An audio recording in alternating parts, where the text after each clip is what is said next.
Boa noite. Vamos continuar a nossa celebração. Agora vamos nos deleitar com a parte mais importante do culto, que é a exposição da Palavra de Deus. Abre sua Bíblia na carta de Paulo aos Colossenses. Nós estamos encerrando essa carta. Eu confesso que quando eu penso que eu vou encerrar, e Deus acaba me levando a ainda não. Ainda tem umas coisas para ser pregado aqui. Capítulo 4, do verso 2 ao verso 6, é a nossa exposição de hoje, dentro do grande tema da carta, que é a maturidade cristã. E o nosso tema de hoje é a vida piedosa da igreja. Dentro da maturidade cristã, uma das formas de se testemunhar a maturidade cristã é uma vida piedosa. E Paulo vai tratar disso aqui, nós vamos entender o que é também, biblicamente, o que significa uma vida piedosa. Diz assim a palavra de Deus: continue a orar, vigiando em oração com ações de graças. Ao mesmo tempo, orem também por nós, para que Deus nos abra uma porta à palavra, a fim de falarmos do mistério de Cristo, pelo qual também estou algemado. Orem para que eu torne esse mistério conhecido como me cumpre fazer. Sejam sábios no modo de agir com os que são de fora e aproveite bem o tempo. Que a palavra dita por vocês seja sempre agradável, temperada com sal, para que saibam como devem responder a cada um. Ó Deus, é a tua palavra. Nós estamos aqui no finalzinho da carta de Paulo à igreja dos Colossenses. E pedimos a tua boa mão, Senhor, e também o Senhor do nosso coração, assim como o Senhor inspirou a Paulo a escrever essas palavras graciosas aqui, que elas possam agora, Senhor, com o teu Espírito Santo, nos revelar, Senhor, e nos levar, Senhor, a vivermos uma vida piedosa. Ajuda-nos a entendê-la. Em nome de Cristo, amém. Eu vou explicar aqui agora como é que eu vou fazer a minha pregação. Eu vou trazer aqui uma introdução, vou falar um pouco do contexto, vou falar depois do texto que nós lemos, e nós vamos dividir a nossa pregação em 3 pontos. Em cada 3 pontos desses, eu vou subdividir em 3 subpontos, conforme aqui a exposição. Deu para entender, né? A introdução da palavra de Deus, a introdução do sermão, o contexto da carta, o texto em si, uma breve passagem pelo texto, e depois os pontos principais no texto, e em cada ponto principal nós vamos observar pelo menos 3 subpontos em cada ponto desse. Eu peço aos irmãos paciência, para que é um sermão um pouco longo, mas eu gostaria de completá-lo sem tanta correria, sem tanta pressa, para que a igreja entenda, e aplique a vida prática o que nós vamos tratar aqui hoje. Então, vamos começar com a nossa introdução. O nosso tema é a vida piedosa da igreja. Isso tem a ver comigo e com você. Igreja não é a instituição, não é a placa, não é o CNPJ, não é o prédio. Somos eu e você que fazemos parte e que somos membros do corpo de Cristo, que é a igreja. Então, a vida piedosa do corpo de Cristo tem a ver comigo e com a sua vida. Introdução. A marca distintiva de toda a igreja cristã e de todo crente reformado é a piedade. A dificuldade de muitas igrejas e cristãos reformados é discernir e entender o que significa a piedade bíblica e a sua aplicação. Nas Institutas, a grande literatura de Calvino, a sua grande produção, as Institutas, Calvino diz: chamo de piedade, Calvino diz, abre aspas, chamo de piedade aquela reverência unida ao amor a Deus, o amor que é fruto do conhecimento de seus benefícios. Então, a piedade é um atributo comunicável de Deus à sua igreja. Ele é a origem, o meio e o fim de toda piedade. É Ele que nos faz piedosos por meio de Cristo, e é Cristo que nos revela por meio da sua palavra, no poder do Espírito Santo, o Deus de toda piedade. A piedade cristã está diretamente relacionada ao amor reverente do cristão a Deus. E este amor se revela real na vida do crente quando ele obedece aos mandamentos de Deus. Jesus, no Evangelho de Lucas, nos ensina o que é a piedade. Ele vai dizer assim em Lucas, capítulo 14. No Evangelho de João, desculpe. Evangelho de João, capítulo 14, verso 21, ele diz assim: aquele que tem os meus mandamentos e os guardas, esse é o que me ama. E aquele que me ama será amado por meu Pai. E eu também o amarei e me manifestarei a ele. Então a gente começa a perceber que a piedade bíblica ela está atrelada diretamente à nossa obediência aos mandamentos de Deus. Isso define, isso fundamenta uma vida piedosa. Devemos observar alguns princípios na palavra de Deus, né, relacionada com esse texto, João 14, 21. Primeiro, a piedade brota do conhecimento dos mandamentos de Deus. Segundo, a piedade é praticada pelo cristão quando ele obedece os mandamentos de Deus. Terceiro, o amor a Deus é a prática máxima da piedade cristã. Quarto, a recompensa da prática cristã, ou a recompensa da piedade, é ser amado por Deus e por Jesus e receber a sua manifestação, conforme João 14, 21. Quanto à manifestação falada por Jesus em João 14, 21, ela vem através da manifestação do seu evangelho. Agora que definimos o que é piedade cristã, vamos agora tratar do nosso tema principal, a vida piedosa da igreja.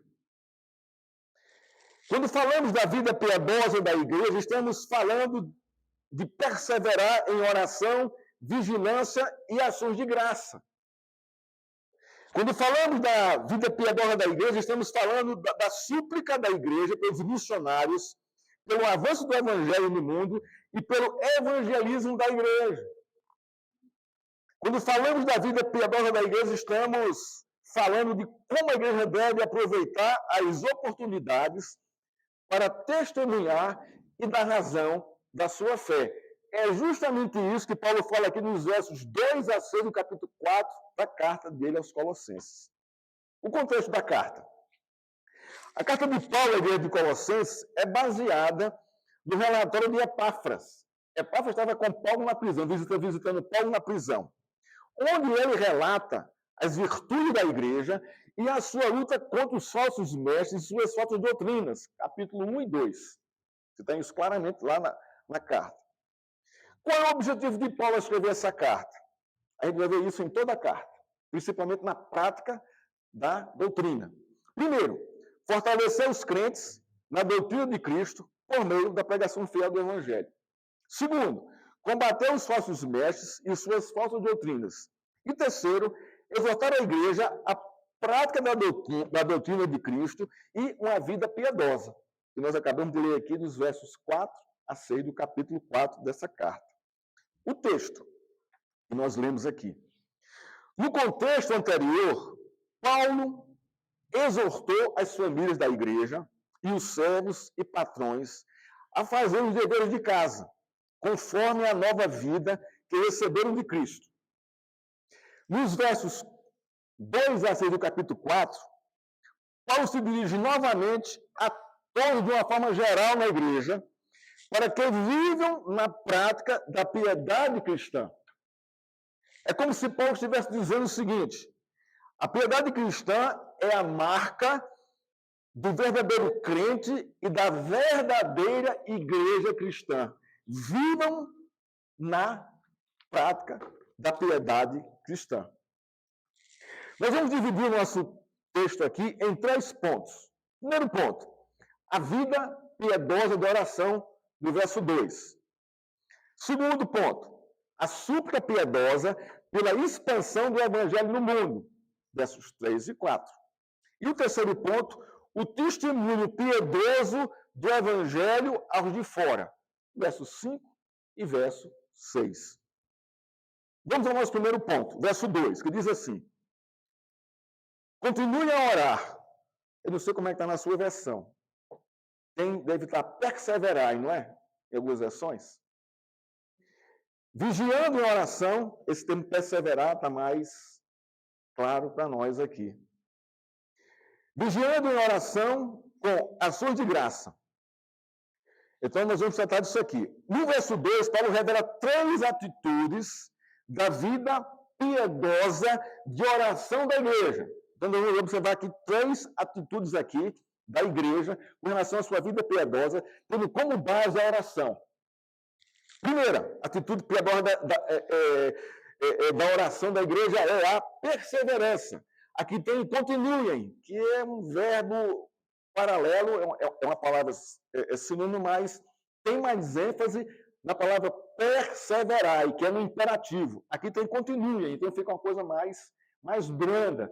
Mas na versão da Nova Almeida Corrigida tem perseverai, é um imperativo, é uma ordem de Paulo. Então, a primeira atitude piedosa da igreja na oração é a perseverança na oração. É um imperativo, significando persistência determinada e constante em orar. Paulo exorta a igreja a seguir firme, com determinação na prática constante da oração. Isso revela a piedade exercida pela igreja. Então, a perseverança na oração é uma atitude que demonstra a piedade do crente e da igreja fiel a Deus.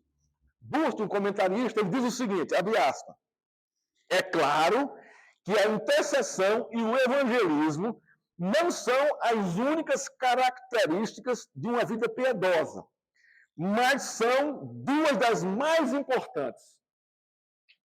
A oração e o evangelismo. É o que nós vamos ver aqui no nosso segundo ponto e no nosso terceiro ponto. Né? É verdade. A perseverança na oração, irmãos, é vital para a vida pessoal do crente e a vida da igreja. É uma marca visível da piedade de ambos. A piedade se expressa em compaixão, misericórdia, socorro, auxílio, ajuda, benevolência, bondade, sofrimento pela dor do outro, suporte, alegria, amor e etc. E a oração deve ser regrada por essas virtudes cristãs.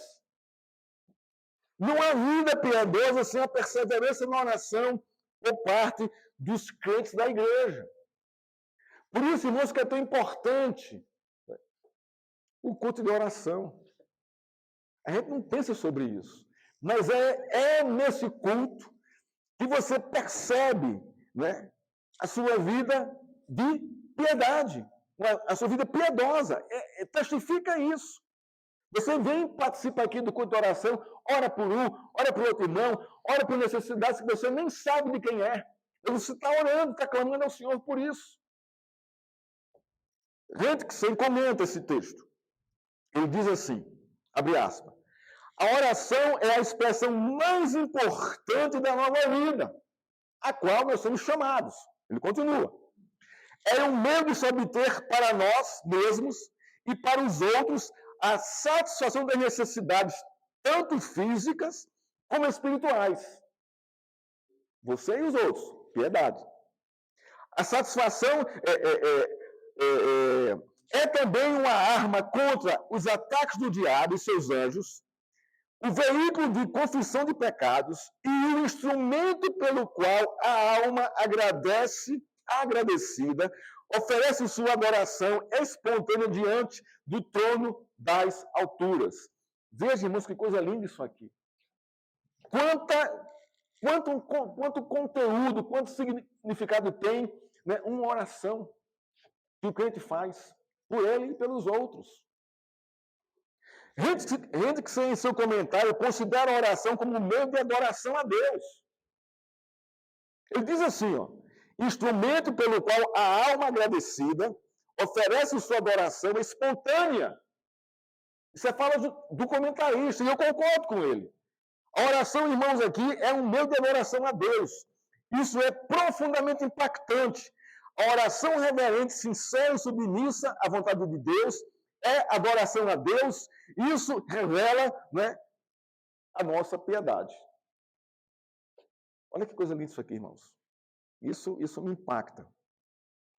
Se observarmos o contexto anterior, onde Paulo passa o dever de casa para as famílias, os servos e os senhores, a arma que eles tinham para permanecer firmes em sua nova conduta de vida no lar e na relação de servos e senhores, senhores e servos, era a perseverança na vida piedosa de oração. Sem essa perseverança na oração, eles perderiam ou se perderiam dos devaneios de suas mentes carnais. Isso é seríssimo, irmãos. Porque isso tem a ver comigo e com a sua vida. A nossa vida é familiar, a nossa vida de trabalho, a nossa vida do dia a dia das circunstâncias. Ela tem que estar regada à oração. Porque senão nós não vamos dar conta. Nós vamos acabar, irmão, nos rendendo os nossos devaneios mentais, que nem sempre, né, e que quase sempre são contrários à vontade de Deus. Então, o que sustenta a nossa vida, esse contexto aqui, como Paulo fala aqui para os pais, as esposas, os maridos, os filhos, os pais e filhos, senhores, e empregados e empregadas de senhores, é uma vida de oração, para se manter firme na conduta a qual Deus os chamou para que eles vivessem uma nova vida. Então, essa é a primeira atitude. Né? Persevere em oração. A segunda atitude, e agora da oração, é a vigilância. Continue, persevere em oração, vigiando. Vigiem. Além de perseverar na oração, ele fala de vigiar. O que Paulo quer dizer com isto? Vigiar é manter-se alerta. Nesse sentido, Paulo está orientando a igreja para estar alerta para as necessidades pessoais. Ore pelas suas necessidades pessoais. Seja alerta a isso. Estar alerta para as necessidades da família. Ore por sua família. Interceda por ela, pelas necessidades da família. Estar alerta para as necessidades da igreja. Aqui, tudo no contexto aqui da carta. Estar alerta para as necessidades da cidade, do país e do mundo. Então, você sai e vai para os de fora. Estar alerta para as bênçãos recebidas. E ser grato a Deus por isso. Estar alerta para a vontade de Deus. E estar alerta para as tentações e os pecados. Vigiem em oração, irmãos. Todo este tema, todos esses temas foram levantados por Paulo no discorrer da carta e são motivos para a igreja vigiar em oração. Todos eles. Com respeito a nós, a mesma coisa. Nós somos parte da igreja do Senhor. Nós não estamos ausentes fora desse contexto, não. Talvez do contexto da época, mas o nosso contexto aqui, né, é trazido para cá, nós podemos aplicar na nossa vida pessoal todos esses princípios aqui de oração. E a terceira atitude aqui é ação de graça. Perseverar em oração, vigiando em oração com ação de graça. Olha que coisa bacana aqui. Então, a terceira atitude da perseverar em oração é ser grato a Deus, com ação de graça. As ações de graça do final do verso 2 têm a ver com as inúmeras bênçãos recebidas pelo Evangelho de Cristo. No contexto da carta, né, ela traz essas bênçãos. E a principal dela, que eu considero aqui como leitor da carta, está no capítulo 1, versos 13 e 14, que diz o seguinte: Ele nos libertou do império das trevas e nos transportou para o reino do Filho do seu amor, no qual temos a remissão dos pecados. Este verso, do capítulo 1, versos 13 e 14, revelam a maior de todas as bênçãos recebidas de Deus por meio de Cristo, para aquela igreja, daquele contexto, e para essa igreja aqui hoje. Ao olhar para este verso, não podemos tirar os nossos olhos da cruz de Cristo. lembrando que sua morte foi substitutiva. Ele tomou o meu e o seu lugar na morte de cruz, para que, por meio da sua morte, fôssemos libertados do império das trevas e transportados para o seu reino. Na sua morte de cruz, trouxe a nossa redenção e a remissão de todos os nossos pecados. Basta esse motivo para transbordar o nosso coração de gratidão a Deus em nossas orações. E também para o povo daquele igreja, naquele contexto. Então nós temos motivos, irmãos, de sobra, de em toda oração ela ser com ações de graça. Porque nós estamos nesse contexto por meio de Cristo, por meio da sua cruz. Nesse contexto, nesse verso aqui, do capítulo 1, versículo 13 e 14, há 4 motivos de profunda e eterna ações de graças a Deus, independente das circunstâncias que estamos vivendo hoje. Primeiro, para darmos ações de graça nas nossas orações, Ele nos libertou do império das trevas. Segundo, Ele nos transportou para o reino do seu amado Filho. Terceiro, Ele nos deu a redenção.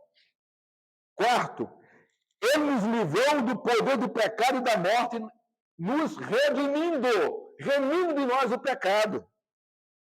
Se essas verdades eternas não são motivo eterno de sua ação de graça e da igreja a Deus, algo está errado com o seu cristianismo e com a igreja que você frequenta. Tem alguma coisa errada. Resumo do verso 2. Paulo revela 3 atitudes piedosas na oração do crente pessoalmente e na oração da igreja, orando em comunidade, como nós temos aqui agora há pouco. São 3 atitudes: perseverança, vigilância e ações de graça. Piedade, a vida piedosa. Se você é cristão e pertence a uma igreja, e você e a igreja que você pertence não oram, vocês não vivem sob o poder da vida piedosa a qual Deus em Cristo chamou.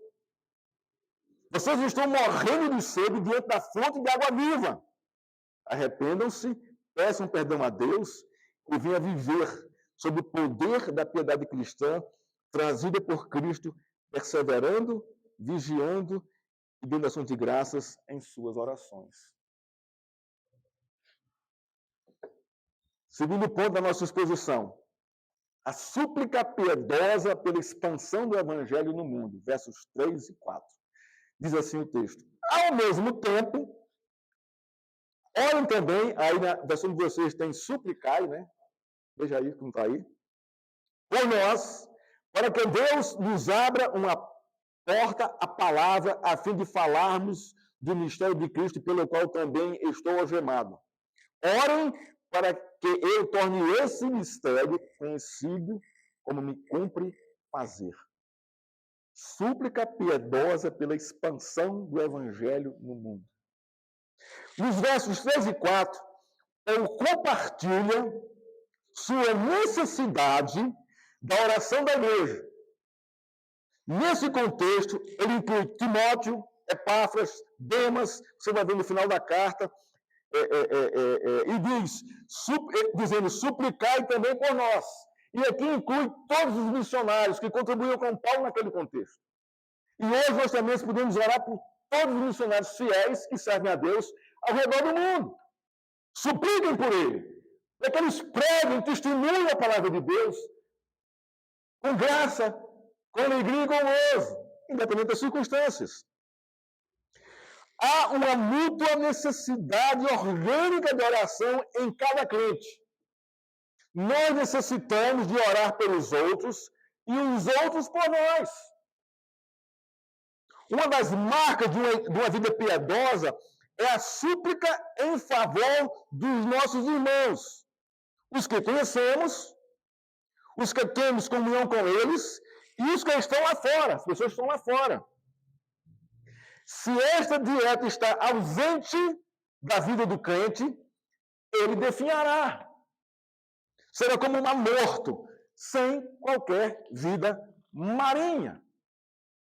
Paulo, nesses versos, revela a sua fraqueza e a necessidade da súplica a Deus por sua vida e ministério, assim como a vida de Timóteo e Epáfras e Demas. Então, o que a gente vê aqui, irmãos, nesses versos aqui, 3 e 4 aqui, é a fragilidade do apóstolo Paulo dizendo, irmãos, igreja de Colossos, eu necessito que vocês orem por mim, para que eu pregue a palavra e ore para que eu continue firme no meu chamado e na minha vocação. E para que Deus abra as portas para que eu leve o evangelho a outros lugares. Paulo está dizendo à igreja, não há igreja cristã sem oração da igreja em favor da própria igreja. Não há como ter vitória na vida cristã sem a oração dos irmãos pelos irmãos. Não há como o evangelho avançar no mundo sem a oração da igreja. Não há como a igreja suportar a perseguição sem a oração das igrejas. Não há como ser fiel sem a súplica da igreja por seus membros. Não há como suportar a morte por causa do evangelho sem a súplica da igreja pelos perseguidos. Não há como ter comunhão com Deus sem confessar os nossos pecados por meio da oração. Paulo, nesse contexto aqui, quando escreve a carta, está preso em Roma. E ele depende da súplica da igreja de Colossos em favor da sua vida. Ele diz no verso 4, suplique a Deus para que eu o manifeste como devo fazer. Paulo não está, irmãos, indiferente ao sofrimento, nem se fazendo de super espiritual. Ele está frágil, debilitado e sabendo que ele aguarda mais adiante. Contudo, ele deseja manifestar a graça de Cristo na prisão, conforme seu chamado e a sua vocação. Para isso, ele confessa que precisa da súplica da igreja a seu favor. Isso aqui é tremendo, irmãos. Isso aqui é tremendo quando ele expõe aqui a sua fragilidade, a sua humildade. Não é? Eu preciso de vocês. Orem por mim.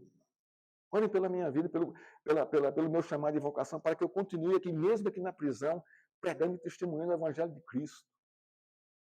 Irmão, nós precisamos orar uns pelos outros da mesma forma, para que Deus sustente, segure, para que nós testemunhemos com graça e com alegria o Evangelho de Cristo, independente das circunstâncias. Paulo está preso. Ele não está numa praça pública pregando, não. Ele não está numa sinagoga pregando, não. Ele está preso. Ele está encarcerado. Irmão, a gente não tem ideia do que eram as prisões romanas. Eram em calabouços. Não entrava luz. Fria, úmida. Imagina o que é isso. Ser preso num lugar desse sem a vestimenta adequada. Paulo está lá, nesse contexto aí. Há 3 alvos claros que a igreja de Colossos deveria suplicar a Deus por meio de Cristo em oração.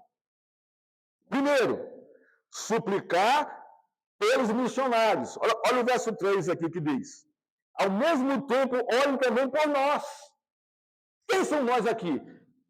Epáfras, Timóteo, Demas, como está aqui no finalzinho da carta aqui, Aristarco, não é? Filemon. São, naquele contexto, missionários de Cristo ali, que pregavam o Evangelho. Muitos de nós não têm noção do que é a vida de um fiel missionário de Cristo. A gente não tem noção disso. Eles vêm aqui, eles testemunham, eles trazem, eles pregam, eles trazem aqui slides, fotografias. Mas, irmãos, na prática, na intimidade, a gente não tem conhecimento de como se é viver num país estranho, num país diferente, completamente diferente da nossa cultura. Muitos de nós não têm ideia de que o missionário tem que sofrer. Ou, muitos de nós têm a ideia de que o missionário tem que sofrer, passar necessidade, viver de favores e misérias doações.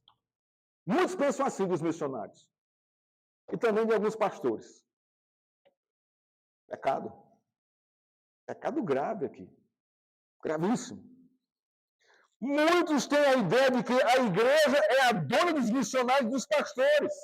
E é ela que governa a vida deles, porque ela os sustenta. Pecado grave. Se pensam assim, não sabem o que é a igreja. Não sabem o que é o chamado de vocação. Muitos têm a ideia de que a igreja deve ser mais importante que a família dele e que esses seus filhos devem ser perfeitos.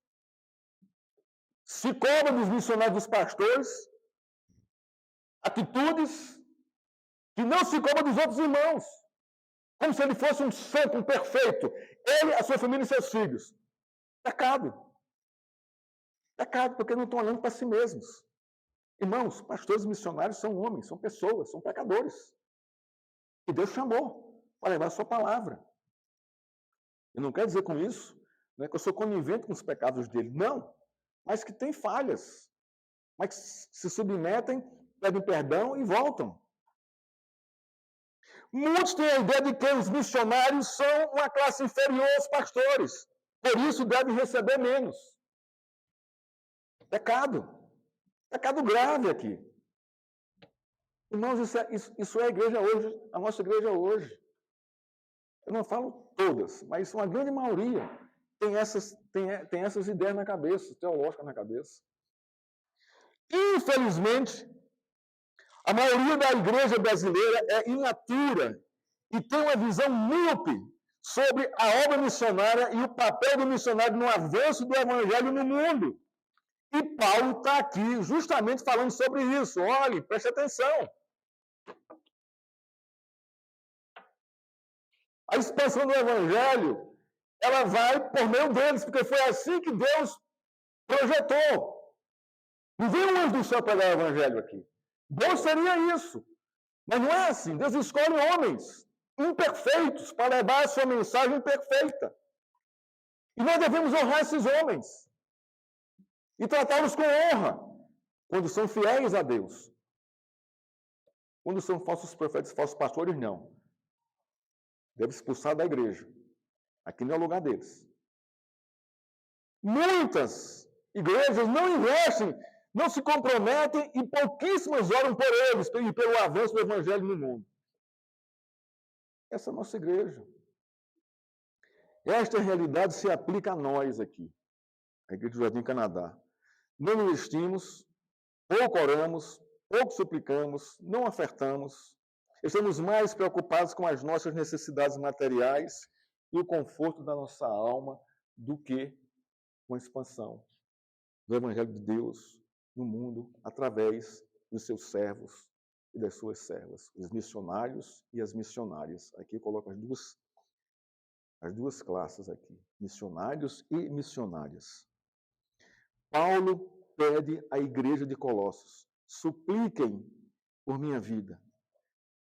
A de Timóteo, a de Epáfras, a de Aristarcos, a de Filemon, a de Lucas, a de Marcos, estão comigo aqui na prisão. Orem por esses homens, supliquem a Deus, para que eles continuem firmes, apesar da perseguição.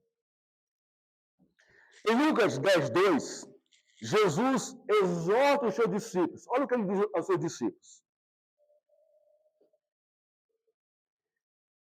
E lhes fez a seguinte advertência. Lucas 10:2.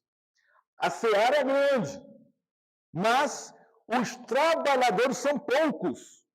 Rogai, pois, ao Senhor da seara que mande trabalhadores para a sua seara. Jesus adverte os seus discípulos para que orem a Deus por mais missionários. Porque a seara é grande, irmãos, não é pequena. E a gente aqui, às vezes, nem ora por isso.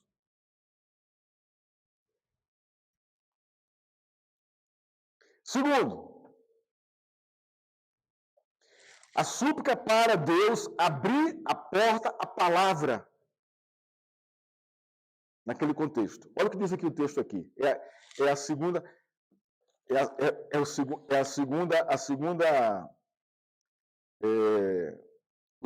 o segundo alvo claro aqui de Paulo. Para que Deus, pela oração que a igreja suplica a Deus para que Deus abra a porta para a palavra continuar seguindo. Ao mesmo tempo, por nós, para que Deus nos abra uma porta à palavra, a fim de falarmos do ministério de Cristo, pelo qual também eu estou algemado, estou preso. Então, aqui o segundo propósito aqui da súplica é: Deus, abre as portas para que a gente pregue o Evangelho. Paulo estava preso, mas para ele isso não o impedia que o Evangelho avançasse. Ele olha por meio das grades e vê a guarda romana como alvo, e os outros presos, e aqueles que vão visitar os presos. Olha só a mente desse cara. O propósito dele. Esse é o público que eu tenho aqui agora. Então eu vou aproveitar essa oportunidade e vou pregar o Evangelho. Ele diz no verso 3: suplica a Deus a fim de falarmos do mistério de Cristo, pelo qual também estou algemado. Agora, preste atenção. Foi o Evangelho de Cristo que colocou Paulo na prisão. E é este mesmo Evangelho que ele quer continuar pregando na prisão. Ao que parece, irmãos, Paulo não está incomodado com o seu desconforto, mas ele está focado em aproveitar a oportunidade de falar do ministério de Cristo ali naquele contexto. E mais adiante a gente vai saber que toda a guarda pretoriana foi evangelizada por ele, por Paulo. Ele diz assim, estou parafraseando aqui Paulo: amada igreja de Colossos, suplique a Deus para que eu aproveite esta oportunidade, para a glória de Deus, pregando o mistério de Cristo. A palavra mistério aqui, irmão, no contexto aqui da carta aqui, que ele quer fazer isso, nada tem a ver com algo misterioso, oculto ou místico, mas tem a ver com a revelação da pessoa de Cristo e da sua obra revelada no Evangelho. Esse é o mistério que ele quer pregar, o Evangelho de Cristo. Paulo pediu à igreja de Colossos que suplicasse a Deus para que Deus abrisse a porta para a pregação do Evangelho de Cristo ali na prisão. E depois, quando ele saísse, a igreja deveria suplicar pela evangelização dos encarcerados, dos guardas e daqueles que iam visitar os presos. Paulo está preso, Senhor, abençoa ali quando for receber uma visita, abençoa Paulo para Paulo pregar para os guardas, para os visitantes, para os outros presos que estão lá, e ninguém escape do seu propósito ali. É nesse contexto que Onésimo, escravo fujão de Filemon,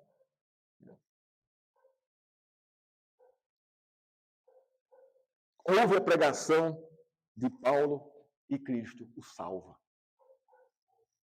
Então podemos entender, irmãos, que o testemunho de Onésimo é a resposta da súplica da igreja para a expansão do Evangelho de Cristo, por meio da vida de Paulo.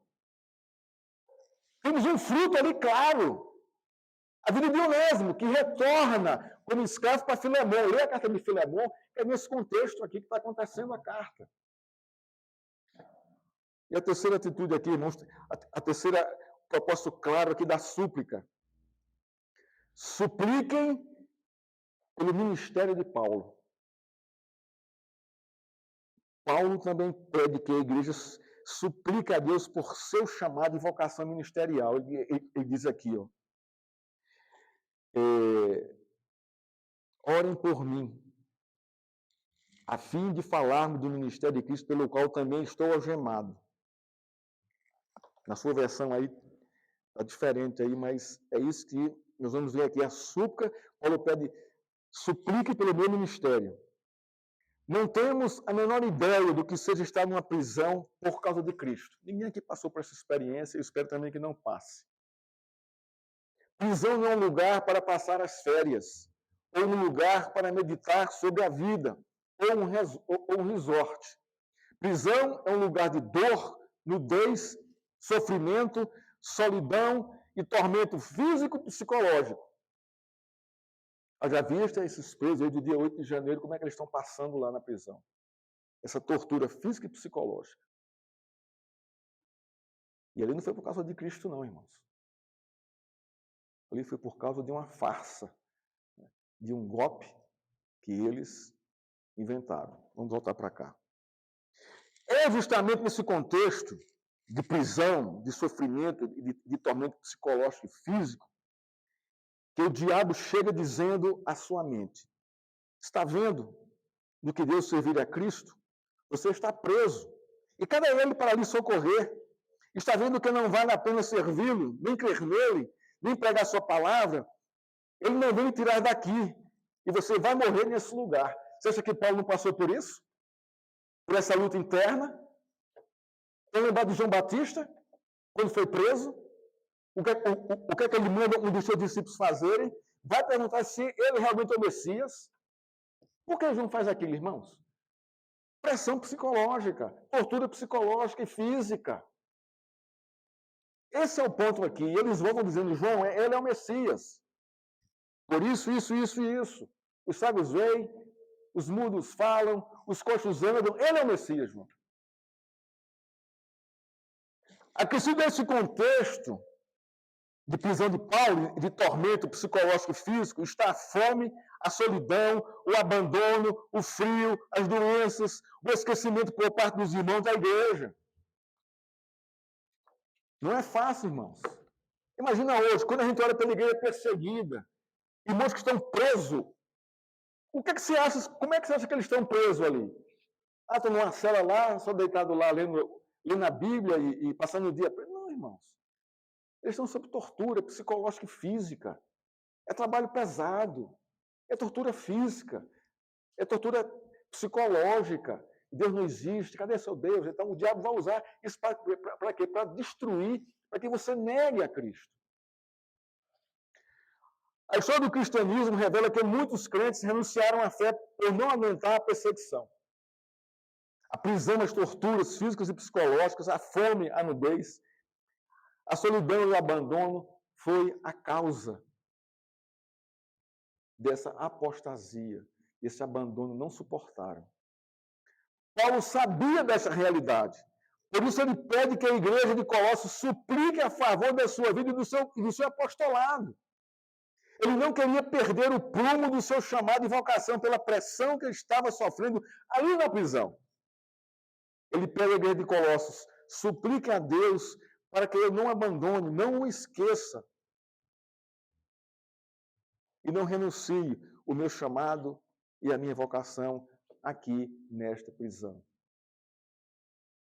Eis aqui, irmãos, um motivo piedoso de súplica para a nossa igreja fazer em favor dos missionários perseguidos e presos por causa do Evangelho.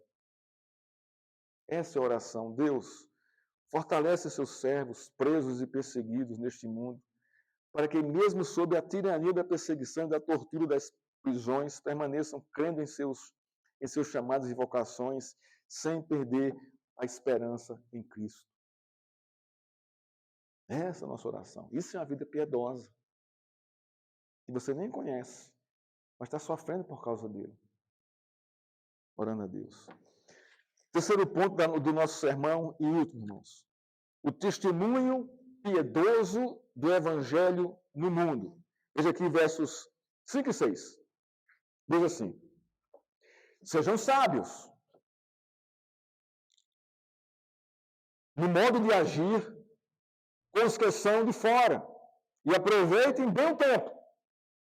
Que a palavra dita por vocês seja sempre agradável, temperada com sal, para que saibam como devem responder a cada um, ou como saibam da razão da sua fé.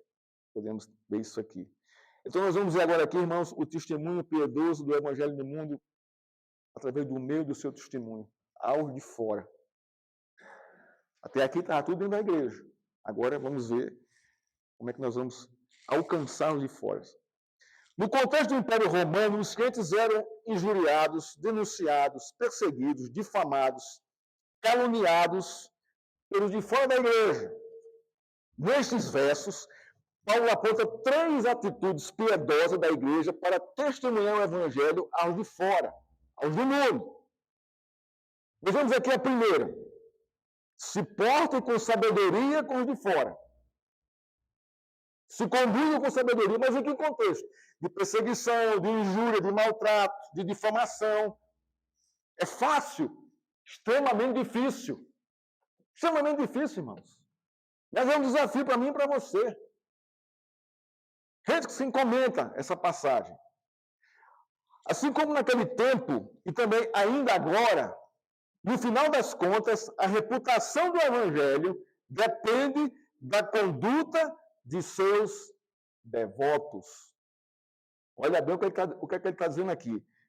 No final das contas, a reputação do Evangelho depende da nossa conduta de vida para com os de fora. Ele diz aqui, ó, sejam sábios. Que sabedoria é essa? Não é sabedoria, irmãos, intelectual. Não é essa sabedoria que Paulo está falando aqui. Não é a sabedoria da tradição humana. Que você aprendeu do seu pai, da sua mãe, do seu avô. Não é essa sabedoria que Paulo está falando. Essa é boa, faz parte, mas não é essa que ele está falando aqui. Mas a sabedoria aqui é a sabedoria de Deus, revelada em sua doutrina. São os frutos do Espírito. Transbordem isso. Vivam por meio dessa sabedoria que vocês vão impactar quem está lá fora. Isso que ele está dizendo aqui à igreja. Continua, abre aspas. É como se o apóstolo estivesse dizendo: comportem-se de modo sábio em relação aos de fora, mantendo sempre em mente que, apesar de serem poucos homens que sabem ler, aqui naquele contexto, né?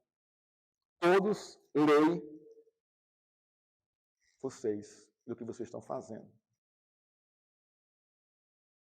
Muita gente aí fora, irmãos, não lê a Bíblia. Não tem nem interesse em ler a Bíblia. Mas ao saber que você é crente, o que é que vai acontecer? A leitura que ele vai ter da Bíblia é através do seu testemunho. É isso que Renzo está dizendo aqui, é isso que Paulo está dizendo à igreja. Muitos naquele contexto não sabiam ler, e os rolos eram poucos e caros.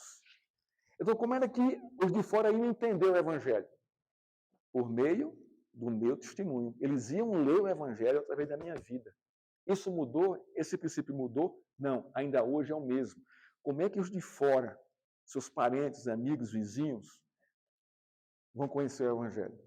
Por meio do seu testemunho, da sua reputação cristã. Sejam sábios. Sejam sábios. Não revidem o mal com o mal. Não revidem os desaforos, a difamação. Não façam isso. Não façam isso. Porque você está testemunhando o Evangelho. Assim como Cristo foi cuspido na cara, difamado, injuriado, né? Você está no mesmo papel ali, para que o Evangelho alcance os de fora. E quem são os de fora?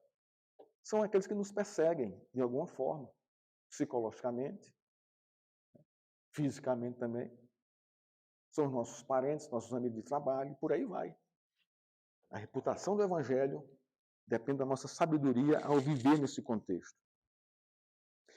Paulo se refere dizendo o seguinte: se a igreja andasse na sabedoria de Deus, amando e respeitando seus membros e os de fora, apesar de todo o maltrato recebido, os de fora iriam perceber que eram tratados com bondade e não recebiam em paga o mal feito, mas o bem feito, mas o bem. Isso ia impactar, isso impacta a vida de qualquer um. Dá para perceber que o impacto do poder do Evangelho teve na vida do de fora, quando recebiam o bem pelo mal feito que haviam feito aos crentes. Por isso que Deus diz: não pague mal com mal, pague o mal com o bem. Isso impacta. O imperativo para a igreja é: ande por meio da sabedoria de Deus. E os de fora, mesmo sem ler a Bíblia, estarão lendo as Escrituras por meio da sua vida. Segunda atitude, aqui desse contexto aqui, para com os de fora: aproveitar as oportunidades. Seguindo o contexto e o pensamento de Hendrickson, o apóstolo Paulo está dizendo o seguinte para a igreja: ponham-se à disposição a toda oportunidade de ser uma bênção para os outros. É isso aqui que é aproveitar a oportunidade. Vou ler aqui de novo o que é que Hendrickson fala aqui, eu concordo com ele. Ponham-se à disposição a toda oportunidade, seja boa, seja ruim, não interessa qual, a ser uma bênção para os outros. Irmãos, é fácil isso? Extremamente difícil. Porque a nossa natureza humana não vai suportar isso aqui quando vier o contrário, quando vier um mal sobre nós. A gente vai querer reagir da mesma forma. Mas justamente reagindo pela sabedoria de Deus, que nós vamos impactar o de fora aí, as pessoas. Continuamos aqui, irmãos. Imagina se os crentes parassem de fofocar dos irmãos e dos outros e passassem a ser uma bênção para eles. Como seria a igreja e a sociedade? Olha só. Pensa sobre isso. É isso que Paulo está dizendo aqui, quando aproveitar as oportunidades. Os de dentro e com os de fora. Agora o foco aqui são os de fora. Mas se os de dentro vivem assim, vão impactar os de fora. Imagina se os crentes parassem de apontar os pecados dos outros e passassem a orar e abençoar os outros, como seria a igreja e a sociedade?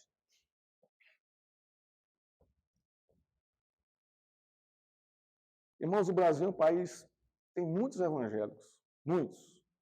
Mas, infelizmente, você olha para a sociedade e pergunta qual o impacto que o evangelho hoje faz no nosso meio. Você não percebe isso. Você não percebe isso. Somos uma igreja imatura, e eu me envergonho disso. Uma igreja imatura. Nós estamos preocupados com o nosso conforto e o nosso consolo. Não estamos preocupados com o sacrifício de pregar o evangelho, de ser um testemunho fiel de Cristo. Imagina se os crentes parassem de se preocupar com o seu reino terreno e se envolvessem com missões e o avanço do evangelho no mundo. Como seria a igreja e a sociedade? Paulo diz aqui: aproveite as oportunidades. É justamente isso que Paulo está dizendo à igreja. Aproveitai as oportunidades, elas estão bem aí, colocadas por Cristo debaixo do nosso nariz. E a gente não quer ver por opção. Não é porque a gente desconhece, não. É por opção. Terceira razão, irmãos, que Paulo fala aqui sobre aproveitar as oportunidades. Terceira razão desculpa aqui que eu perdi aqui do testemunho piedoso do evangelho no mundo. Terceira razão. Da razão da sua fé. Ele diz aqui, ó, no finalzinho do verso, não é?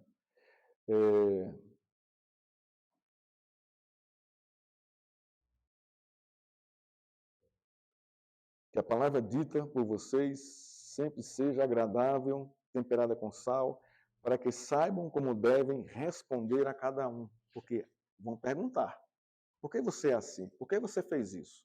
Por que você me trata dessa forma, quando eu lhe tratei mal? Então você vai ter ali, ó, você vai dar razão da sua fé, de uma forma concreta, real e poderosa, uma vida piedosa. Observe que uma ação piedosa leva organicamente a outra. Começa com portai-vos com sabedoria, aproveitar as oportunidades, né, e vai desembocar na razão da fé. O sentido aqui é a razão da fé em Cristo que sustenta toda a prática piedosa cristã. É a pessoa que foi alcançada pela prática da piedade da igreja vai perguntar: por que você está fazendo isso comigo quando eu lhe trato mal. Isso vai acontecer, irmãos. Porque isso é palavra de Deus. Então aí você vai aproveitar essa oportunidade para dar a razão da sua fé. Você vai dizer, Cristo morreu por mim e me deu uma nova vida. Basta isso, mais nada. Eu lembro uma vez aqui, uma experiência minha particular, né, abre aspas aqui com relação à razão da fé. Na época eu não era crente, eu era do mundão. E chegou lá em casa, né, uma cantata de Natal de um povo do Palavra da Vida. E minha mãe naquela época era crente e a igreja dividiu essa cantata que veio, né, de São Paulo. As famílias receberam 2 membros da cantata em suas casas. E lá em casa, minha mãe recebeu um rapaz e recebeu uma moça. Eu estudava fora, morava fora, chegava em casa geralmente no final de semana. E quando eu cheguei em casa naquele sábado, né, tinha aquele casal lá em casa, né? Logicamente que meus olhos não foram para o rapaz, foram para a moça. E a moça, né, digo, opa, vou passar bem o final de semana. Olha a minha cabeça. Né? Já tem aqui um esquema já feito aqui. Tá? Aqui em casa, então, vai ser bom demais. E não deu outra. A oportunidade que eu tive com ela sozinha foi a primeira coisa que eu fiz. Foi chamar ela para sair. Nem pensei. Ela olhou para mim, ela parou assim, né? Olhou para mim, ela não saiu, olhou para mim assim, fez, Marcelo, o que me importa hoje é servir a Jesus, meu Senhor. Ela só disse isso, irmãos. Ela só disse isso. Minha cabeça explodiu com a resposta dela. Eu jamais imaginaria aquela moça dizer, eu recebi uma resposta daquela, ela dando razão da fé dela. Ela aproveitou a oportunidade de uma cantada que eu estava dando e me devolveu, assim, delicadamente, sem alterar a voz, sem se sentir insultada, difamada, não, nada disso. Ela fez, olha, o que importa hoje para mim é servir ao meu Senhor Jesus. Eu amo o Senhor Jesus. Ela só disse isso. Com licença. Saiu, estava no terraço, saiu, fui o quarto onde ela estava. Aquilo, irmãos, impactou a minha vida. Impactou a minha vida. Eu perguntei, o que danado é isso de Senhor e servir a Jesus? Gente, eu era um descrente. O que está acontecendo aqui? Aquilo deixou minha cabeça assim atônita. Atônita. E me perturbou durante meses, até Deus me chamar, né, e me salvar. Uns 6 meses depois. Graças a Deus por aquela resposta. Não é? Então, por que você está fazendo isso comigo? Aí surge um momento específico para falar do Evangelho de Cristo com graça e verdade. Isto é, com palavras agradáveis e verdadeiras. Ele diz aqui, ó,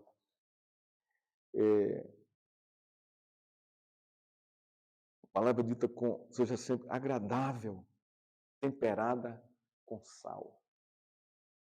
João, o Evangelho de João, capítulo 1, verso 14. João diz assim, e vimos a sua glória, glória como a do unigênito do Pai. Né? Deixa eu ler aqui o verso que eu não sei de cor. Irmão, me desculpe a minha memória falha, mas o que eu quero trazer é isso aqui, ó. Desculpe. Diz assim, e o verbo se fez carne e habitou entre nós, cheio o quê? De graça e verdade. É justamente isso que Paulo está mandando fazer. Graça e verdade. Não é para você julgar, apontar o pecado. Não foi assim. Deus não fez isso com você dessa forma bruta, assim, não é? De uma forma. Mas não. Aqui Paulo fala que nós devemos agir como Cristo agiu quando esteve no nosso meio, com a palavra cheia de graça e de verdade. Mas você pode falar a verdade, né, como eu recebi essa verdade dela, dessa forma, sem agredir, sem apontar, sem desmerecer outra pessoa. É isso que está dizendo aqui, irmãos. Paulo está dizendo à igreja de Colossos, vocês foram chamados para dar razão da sua fé, cheios de piedade, cheios da piedade de Cristo. façam isso se portando com sabedoria e aproveitando as oportunidades. Irmãos, que Deus nos abençoe e nos fortaleça com a sua palavra. Uma vida piedosa é aquela vida que ama a Deus, que se debruça, não é, sobre a oração, que faz súplicas piedosas ao Senhor pela expansão do Evangelho do Reino de Deus e pelos seus missionários, pastores, não é? E também sendo testemunho vivo e piedoso do Evangelho de Cristo para o de fora, cheio de graça e de verdade. Vamos ficar de pé. Que Deus, irmão, nos abençoe e nos fortaleça a termos uma vida piedosa diante do Senhor. Ó Deus, obrigado pela tua palavra, obrigado pelo que nós ouvimos aqui hoje. E como o Senhor é piedoso para conosco, Pai. Somos tão imperfeitos, Senhor. Ó Deus, e o Senhor nos recebe e derrama sobre nós a tua graça, a tua misericórdia e a tua palavra de verdade sobre nós. Nos ajuda, Senhor, a termos uma vida piedosa. Como Paulo aqui, Senhor, instrui a igreja de Colossos a ter, Senhor. Obrigado pela tua palavra, Senhor, que nos confronta, que nos alegra, que nos anima e que nos impulsiona para frente. Que a graça do nosso Senhor Jesus Cristo e o amor do Pai e que as doces consolações do Espírito Santo esteja com essa igreja e com todo o povo de Deus para sobre essa terra. Vem, Senhor, vem buscar a tua igreja. Enquanto não, derrama a tua graça de piedade sobre a tua igreja, para que testemunhe, Senhor, para que ore, suplique e testemunhe onde fora, com sabedoria e aproveitando as oportunidades. Em nome de Cristo. Amém.